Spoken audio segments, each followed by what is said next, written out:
can't see the chemical signs on them. It must be empty. They have to have the placard where you can see it. Oh, it says corn.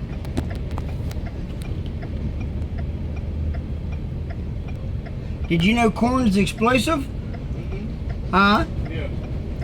They had a popcorn plant blow up down there in Murray. The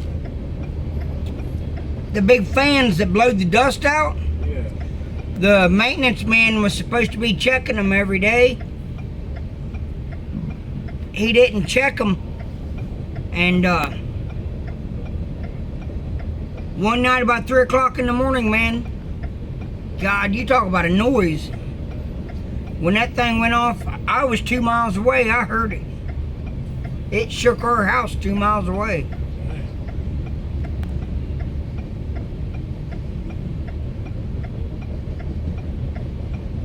Guthrie, Kentucky.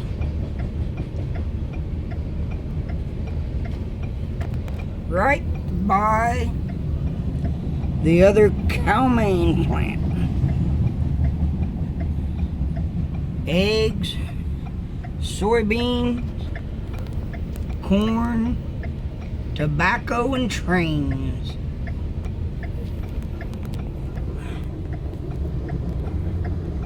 And just like that, it was gone. See, when I had my old